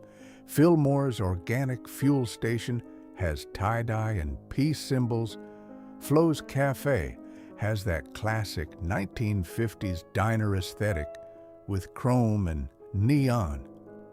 The town layout is designed so that the main road runs through the center with all the businesses along it, showing how the town was built around serving travelers on Route 66. When the road gets torn up, it's literally damaging the town's central feature, its reason for existing. The surrounding landscape is beautiful but harsh, showing why this is a hard place to live if you don't have the tourist traffic. Willie's Butte, where Doc and Lightning race, is this massive desert rock formation that's both beautiful and imposing, perfect for the sequence where Lightning learns humility. The Cadillac Range, where Sally takes Lightning, is a stunning vista of desert rock formations that resemble Cadillac tail fins. It's a landmark that exists because someone with imagination looked at natural rock formations and saw something whimsical. The cinematography, or the camera work in animation terms, is dynamic and purposeful. The racing scenes use camera angles and movements borrowed from real racing coverage, low angles that emphasize speed, tracking shots that follow the action, slow motion moments that highlight key events. The Radiator Springs scenes use different visual language, more static shots, wider compositions that show the whole town and landscape, emphasizing space and quiet rather than speed and chaos. There are beautiful landscape shots that hold just long enough for you to appreciate the scenery, which is the visual equivalent of the film's message about slowing down. The lighting is particularly notable. The racing scenes use bright artificial lighting that's very even and flat, creating a slightly sterile feel. Radiator Springs, especially in the earlier scenes, uses natural light that creates long shadows and emphasizes the emptiness.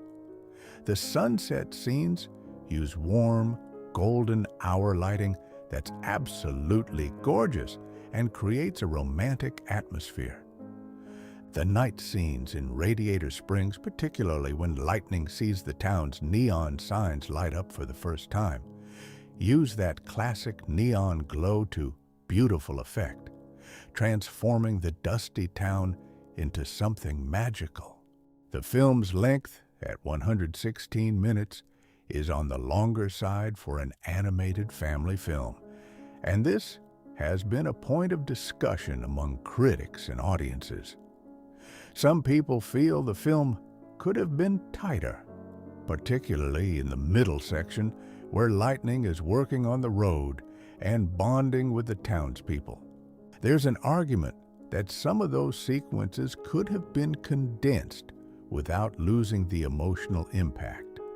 However, others argue that the slower pace is essential to the film's themes and that cutting those sequences would undermine the message about slowing down and appreciating the journey. It's a film that asks you to settle into its rhythm rather than constantly pushing forward with plot. And whether that works for you probably depends on your personal preferences and what you want from an animated film. For adults and older kids who can appreciate the more contemplative approach, the runtime works fine.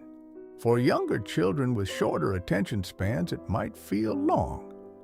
Pixar generally doesn't worry too much about runtime. They make the film as long as it needs to be to tell the story they want to tell, and Cars reflects that philosophy. The soundtrack and score for Cars are important components of the film's atmosphere and emotional impact. Randy Newman composed the score, and this was his 5th collaboration with Pixar, after the Toy Story films, A Bug's Life, and Monsters, Inc. Newman's score for Cars has a distinctly Americana feel, using musical styles and instruments that evoke the American West and the open road. There are country and Western influences, blues influences, and classic rock and roll elements. The main theme is memorable and emotional, capturing both the excitement of racing and the warmth of community.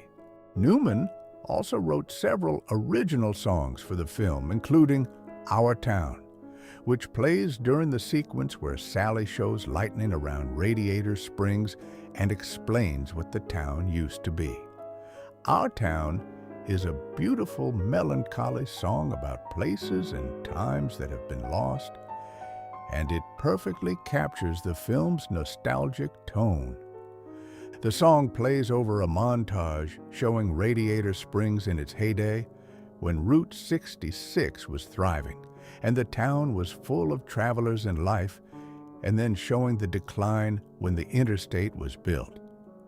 It's genuinely moving and one of the film's emotional high points. The soundtrack also includes several existing songs that enhance the film's Americana themes.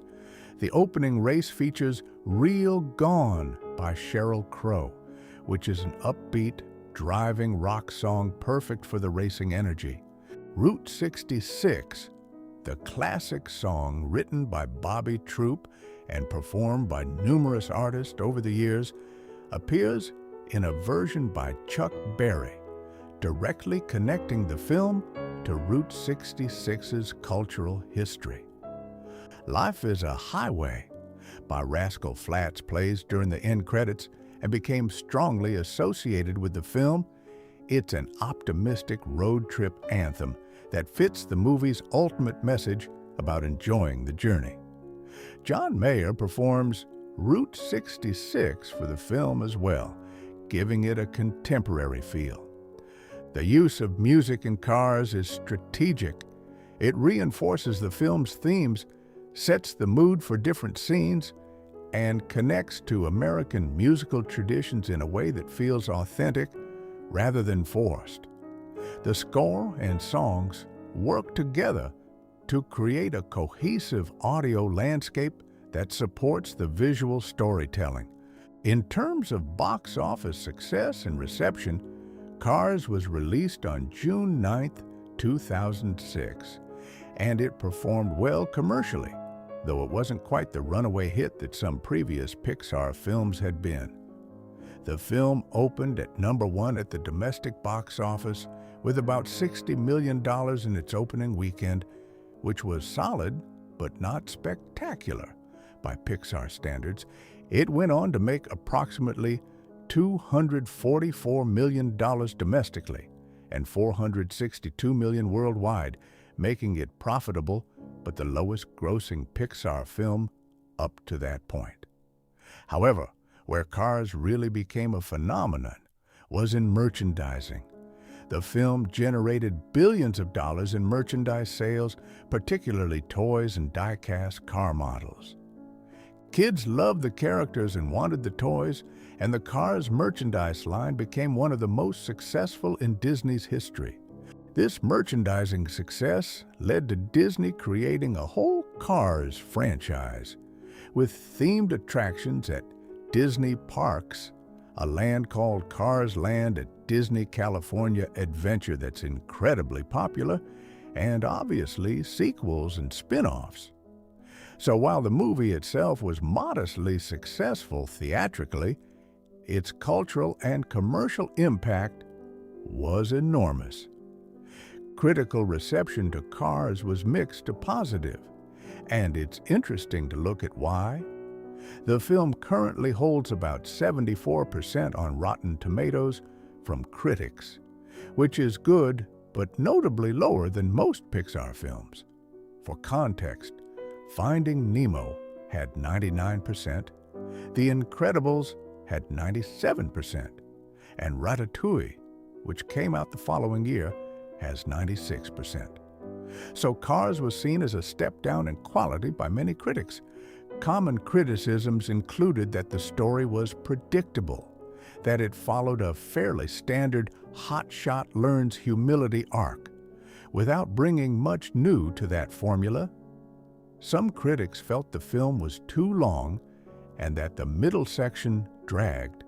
There were also complaints that Cars felt more commercial than previous Pixar efforts, more designed to sell toys than to tell a meaningful story. The emphasis on car culture was seen by some as narrow, appealing primarily to car enthusiasts and American audiences, but not having the universal appeal of something like Finding Nemo or Toy Story. Some critics felt the film was more sentimental and nostalgic than emotionally complex, that it was reaching for easy emotional beats rather than earning them through sophisticated storytelling. However, Cars also had plenty of defenders among critics and has maintained a strong fan base. Positive reviews praised the film's stunning animation, particularly the desert landscapes and car surfaces.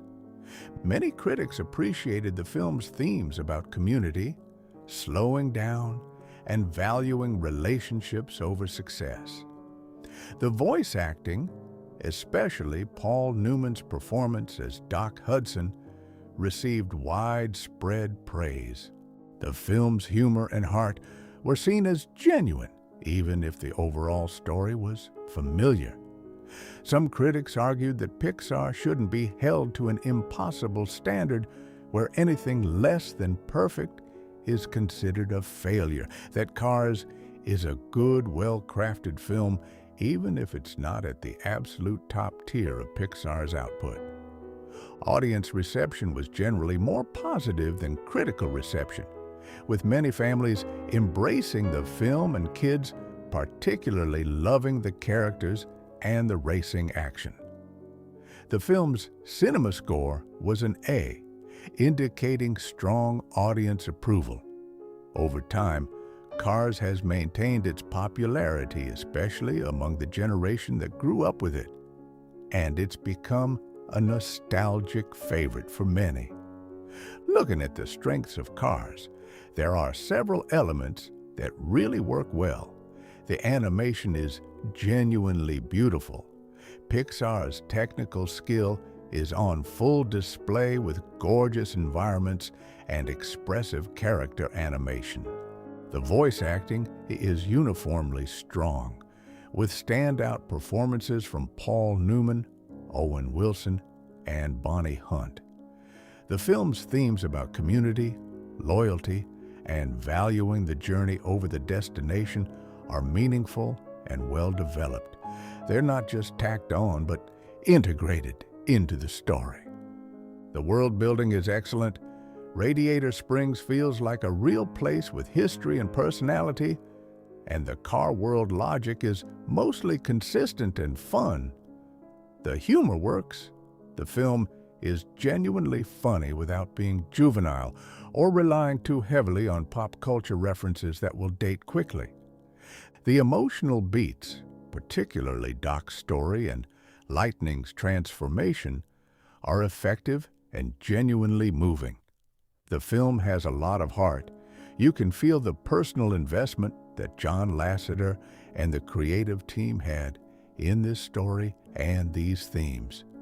For audiences who connect with the film's nostalgic Americana vibe and its message about slowing down, Cars can be a deeply satisfying experience. The weaknesses of Cars are also worth acknowledging honestly. The story is probably the film's biggest issue. It's a very familiar redemption arc that doesn't really surprise you. If you've seen any story about a cocky protagonist who learns humility through being stuck in a small town, you know basically where Cars is going from the first act. The film doesn't subvert those expectations or bring much new to the formula. It just executes the formula well. The pacing, as mentioned, is slower than many animated films, which works thematically but can make the film feel long, especially for younger viewers. The supporting characters, while charming, are somewhat thin. They're more quirky types than fully developed personalities. Luigi is the Italian tire guy, Fillmore is the hippie, Sarge is the military guy. They're fun, but not complex. The film's appeal is somewhat narrow compared to something like Toy Story or Finding Nemo. If you're not interested in car culture or American nostalgia, there's less here for you to grab onto. The romantic subplot between Lightning and Sally, while sweet, is underdeveloped. We don't spend enough time with them to fully buy their relationship. The villain, Chick Hicks, is pretty one-dimensional. He's just a jerk who cheats. There's not much depth there. Some critics and viewers have argued that Cars feels more like a commercial venture than an artistic one, that Pixar made this film knowing it would sell massive amounts of merchandise and built the story around that goal.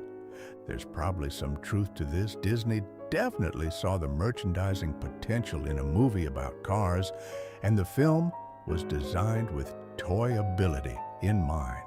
However, it's also clear that John Lasseter had genuine passion for this story and these themes, that it wasn't just a cynical cash grab. The truth is, probably somewhere in the middle, Cars was both a personal project for Lasseter and a commercial opportunity for Disney. And those motivations don't have to be mutually exclusive. The film can be heartfelt and also designed to sell toys. The question is whether the commercial aspects undermine the storytelling, and opinions vary on that. Some people feel that Cars is too calculated, too safe, playing to a formula without taking risks. Others feel that it's a sincere film that happens to also be commercially successful, and there's nothing wrong with that. When it comes to recommending Cars, it really depends on the audience and what they're looking for. For families with young children, especially boys who are into cars and racing, Cars is absolutely worth watching. It's entertaining, visually stunning, has fun characters, and positive messages about friendship and community. Kids love motor, they love the racing scenes, and they'll enjoy the humor. For Pixar fans and animation enthusiasts, Cars is worth watching as part of understanding Pixar's filmography. Even if it's not top-tier Pixar, it's still well-made and has moments of genuine quality. For adults who appreciate Americana, car culture, or Route 66 history, the film offers a nostalgic trip that can be quite moving. The film works best if you let yourself settle into its rhythm and don't expect constant action or plot twists. If you're someone who values character development and thematic exploration over plot surprises, you'll probably enjoy Cars more than someone who wants a tightly plotted, suspenseful story. The film asks you to slow down and appreciate the journey, both literally within the story and metaphorically in how you watch it. It's also worth noting that Cars has become more appreciated over time, particularly in comparison to its sequels.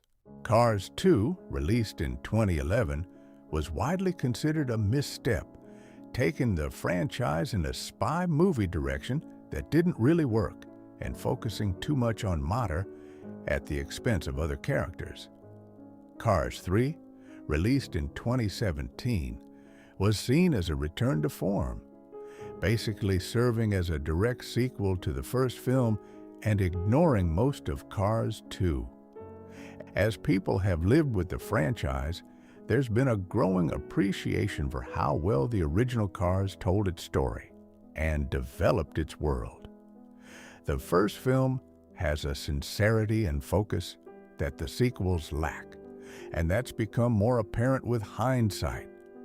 Many people who were lukewarm on Cars when it first came out have come to appreciate it more, especially when comparing it to later entries in the franchise.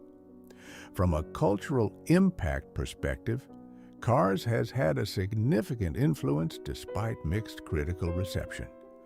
The film revitalized interest in Route 66 and small-town preservation. Real towns along the historic Route 66 saw increased tourism after the film's release, with people wanting to visit the real-life inspiration for Radiator Springs. Several towns have embraced the Cars connection, putting up statues and themed attractions. The town of Seligman, Arizona, is often cited as a primary inspiration for Radiator Springs, and it's become a tourist destination for Cars fans. The film sparked conversations about what's lost when we prioritize speed and efficiency over community and connection, which remains relevant today as technology continues to accelerate the pace of life. Cars Land at Disney, California. Adventure, which opened in 2012, is considered one of the best theme park lands ever created, with incredibly detailed recreations of Radiator Springs and its residents. The land's centerpiece attraction, Radiator Springs Races, is consistently one of the most popular rides at any Disney park. The merchandise phenomenon around Cars cannot be overstated. It's one of the most successful toy lines in history. The die-cast cars, produced primarily by Mattel, have been collected by kids and adults alike, with hundreds of different characters available. The toys have staying power too. They're still being produced and sold nearly 2 decades after the film's release. This merchandising success is a big reason why Disney has continued the Cars franchise despite the films receiving less critical acclaim than other Pixar properties. From a business perspective, Cars has been incredibly valuable to Disney, generating billions in revenue across toys, theme park attractions, and home video sales. This commercial success has allowed Pixar to take risks on other, less obviously commercial projects. So in a weird way, Cars' toy sales have subsidized more experimental Pixar films. The legacy of Cars within Pixar's filmography is complicated. It's generally not ranked among Pixar's best films by critics or in most fan rankings. It usually falls somewhere in the middle of Pixar's output. However, it has passionate defenders who argue it's underrated and that its themes are more sophisticated than people give it credit for. The film's technical achievements in rendering and animating Cars are significant and influenced how animation studios approach vehicle and metal surface rendering. The world building, established a template for how to create an entirely non-human world that still feels lived in and emotionally resonant, which Pixar would continue to explore in films like Wall-E and Inside Out. Cars proved that Pixar could create a successful franchise, which was important for Disney's acquisition of the studio, demonstrating that Pixar properties could generate revenue beyond just the initial film release. Directors and animators who worked on Cars have gone on to create other significant films. Many of the technical innovations developed for Cars rendering and animation were applied to subsequent Pixar films. The film also reinforced certain Pixar storytelling principles: the importance of strong themes, the value of emotional authenticity, even in fantastical settings, and the commitment to quality craftsmanship in every aspect of production. Even if Cars isn't considered Pixar's finest work, it maintains the studio's standards for visual quality and thematic ambition. The film never feels lazy or cynical, even if it's not groundbreaking. There's care in every frame, thought behind every character choice, intention in the thematic development. These are hallmarks of Pixar's approach to filmmaking, and Cars demonstrates them even if the overall result is more conventional than some other Pixar films. Looking at Cars from a thematic analysis perspective, there are layers worth exploring. The film is fundamentally about the tension between progress and tradition, efficiency and experience, destination and journey. Lightning McQueen represents modernity, always rushing forward, focused on the future and his goals, disconnected from history and community. Radiator Springs represents tradition, connected to the past, valuing relationships and place over achievement and advancement. The film doesn't ultimately say that one is right and the other is wrong. Instead, it argues for synthesis. Lightning doesn't give up racing or ambition, but he grounds those things in community and relationships. Radiator Springs doesn't reject all progress. The town accepts Lightning's presence and the business he brings, but it maintains its character and values. The ideal, the film suggests, is finding balance between moving forward and staying rooted, between achieving your goals and maintaining your connections, between being ambitious and being present. There's also a thread about authenticity versus image that runs through the film. Lightning is obsessed with image at the beginning. He wants the cool sponsor, the fame, the recognition. He's performing confidence and success without having genuine relationships or values underneath. His transformation is about developing authentic relationships and values that make his success meaningful. The contrast between Dinoco and Rust-eze is about this too. Dinoco represents the prestigious image Lightning wants, while Rust-eze represents the authentic, if unglamorous people who believed in him. Choosing to stay with Rust-eze is choosing authenticity over image. Radiator Springs as a whole is about authenticity. These are characters who are genuinely themselves, not trying to be something they're not chasing status or image. Mater is completely authentic. What you see is what you get, and that authenticity is part of why Lightning connects with him.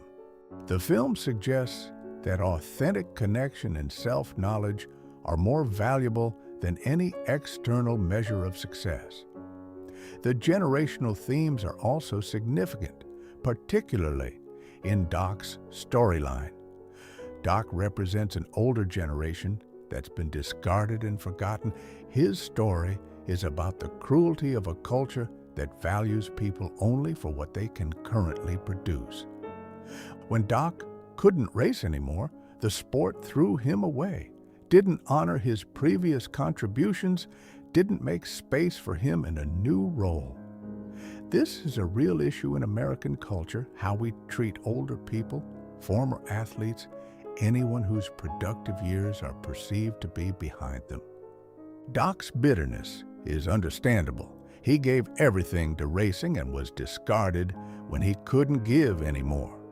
His redemption comes through finding a new role as mentor and crew chief, a way to contribute his knowledge and experience without having to be the star.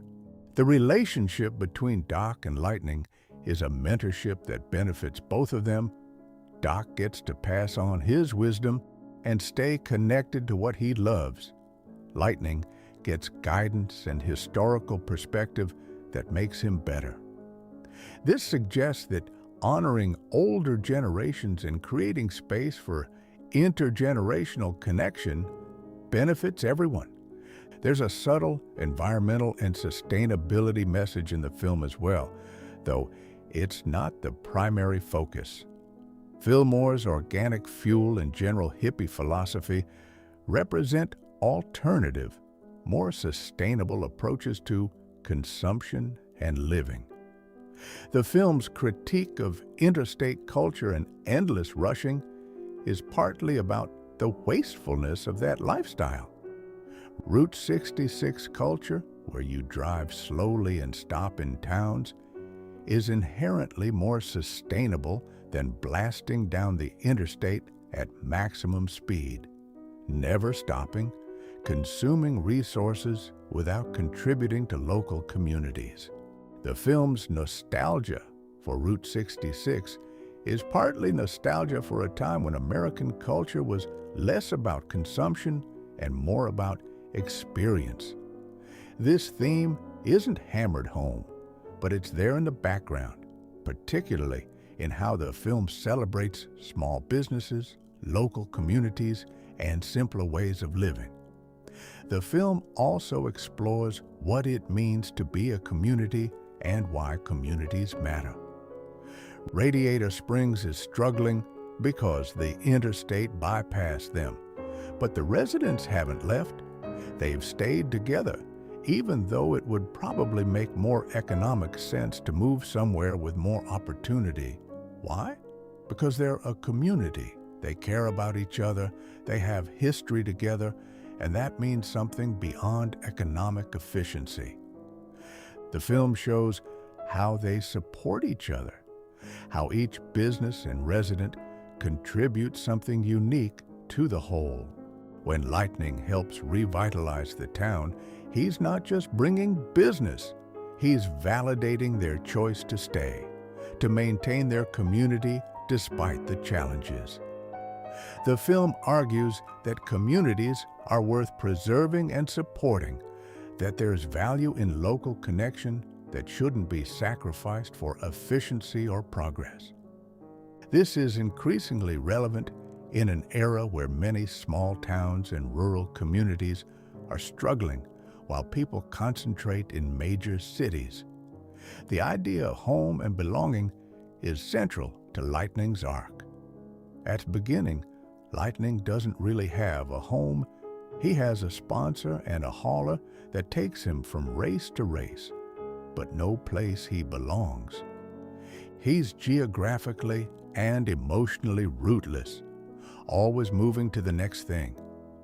Finding Radiator Springs gives him a home for the first time, a place where people know him and care about him beyond what he can do for them. The film suggests that having a home, a place you belong, and people who care about you is essential for a fulfilled life. Lightning's choice to make Radiator Springs his headquarters is about choosing belonging over convenience, choosing community over just chasing the next race.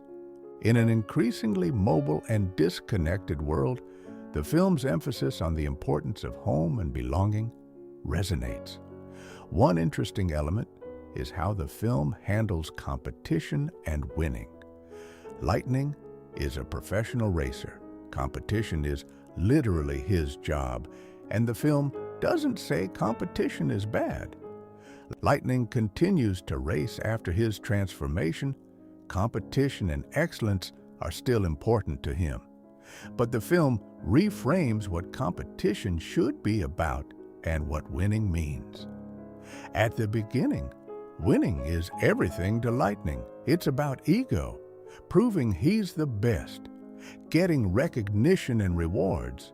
By the end, competition is about excellence and respect, about pushing yourself and honoring the sport and your competitors.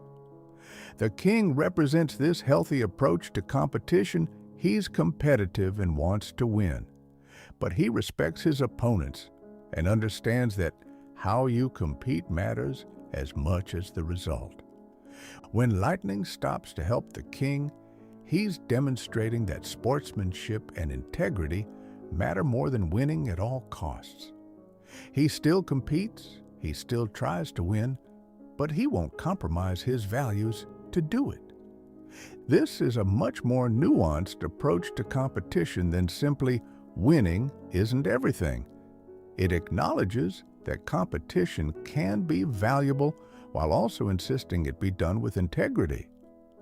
The film's portrayal of celebrity and fame is also worth examining. Lightning starts as someone pursuing fame, wanting to be recognized and celebrated. And the film shows the emptiness of fame without substance. Lightning is on his way to being famous, but he's miserable. He has no real friends, no home, no life beyond racing. His agent Harv sees him purely as a commodity to be managed and monetized. The press and fans are interested in Lightning the race car, not Lightning the individual. By the end, Lightning has genuine fame and recognition, but it's grounded in relationships and values that make it meaningful. He's not just famous, he's respected for the right reasons. The crowd at the final race cheers for him, not because he won, but because he did the right thing. That's the kind of recognition that actually matters. The film suggests that fame and success are hollow unless they're built on a foundation of genuine relationships and authentic values. Cars ultimately works as a film because it has a clear point of view and something to say. It's not just a story about a race car learning to be nice, it's a meditation on American values, what we've lost and what we should reclaim. It's about the cost of always rushing to the next thing without appreciating where you are. It's about community, loyalty, integrity, and finding balance between ambition and connection. These themes are delivered through a well-structured story with appealing characters and stunning visuals. Is it Pixar's best film? Probably not. Most people would rank Toy Story, Finding Nemo, The Incredibles, Wall-E, or Up above it. But is it a good film with meaningful themes and quality execution? Absolutely. It's a film that has more going on beneath the surface than it's often given credit for, and it's worth watching with an open mind and a willingness to engage with what it's actually trying to say. For viewers coming to Cars for the first time or revisiting it, the key is to understand what kind of film it is and what it's trying to do. It's not an action-packed racing thriller, though it has exciting racing sequences. It's not a comedy, though it has plenty of humor. It's a character-driven drama about transformation and values, told in an animated medium with car characters. If you approach it with those expectations, if you let yourself settle into its rhythm and engage with its themes, you'll probably find a lot to appreciate. The film rewards patience and attention. There are small details and character moments that deepen the experience. It's also a film that might resonate differently at different stages of your life. Kids enjoy it for the characters and racing, but adults especially those who felt the pressures of constant achievement and rushing through life, might connect with it on a deeper level. The animation quality alone makes Cars worth watching for anyone interested in the craft of animation. The technical achievements in rendering car surfaces, creating convincing desert environments, and animating expressive car characters are significant. The cinematography and shot composition are sophisticated, borrowing from live-action filmmaking techniques and applying them thoughtfully to animation. The voice acting is strong across the board, with several genuinely great performances. The score and soundtrack enhance the emotional and thematic content.